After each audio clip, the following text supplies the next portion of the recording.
Alright, so once you have your gauge cluster removed, you're going to start with taking all these clips out. There's these 3 on the top, 2 on the sides, and 3 on the bottom.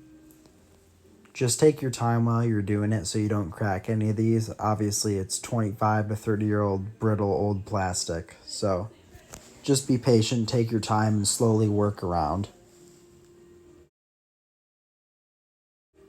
Also, keep an eye out on that trip reset little rubber piece. You can lose those pretty easily.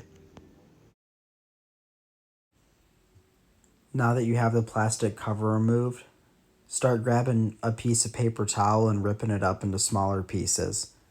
You'll place these under all the needles to prevent any paint from getting onto the face.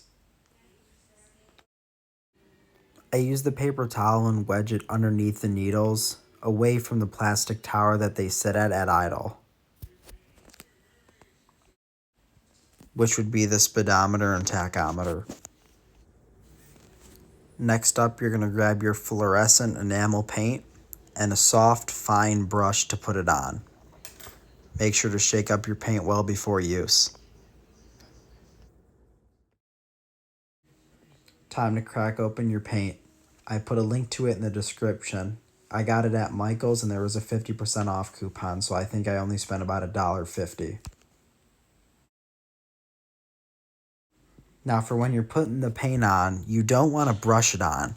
You want to take a drop at the end of your paintbrush, put it on, and slowly slide it down the needle.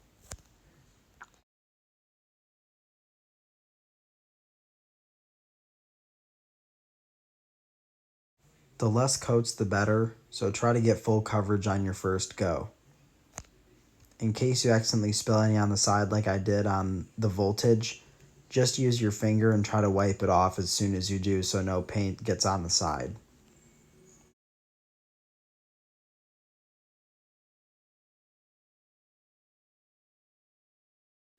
Sometimes you'll read articles saying to do the back side of the needle, but there's no need to. You want the light to flow better when you turn on your dash lights.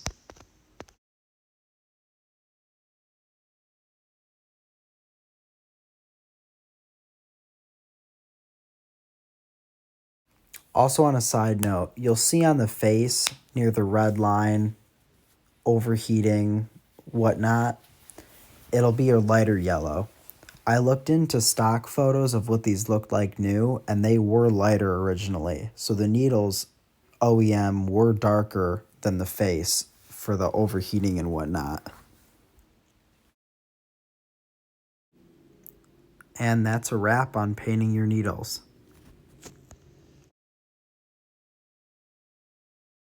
Now you're just going to start taking out all your paper towel and be very delicate with the needles if you touch them, as you don't want to throw them out of calibration or break anything.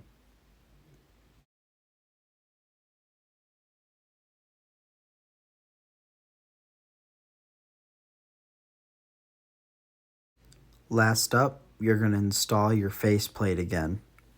Again, be slow with the plastic because it's very brittle and easy to break. Make sure you take the time to clean out the dust on the face, inside and whatnot, and give that plastic cover a wash. Now that it's all clean, painted, and put back together, you can admire your newly painted gauge clusters. I hope you enjoyed.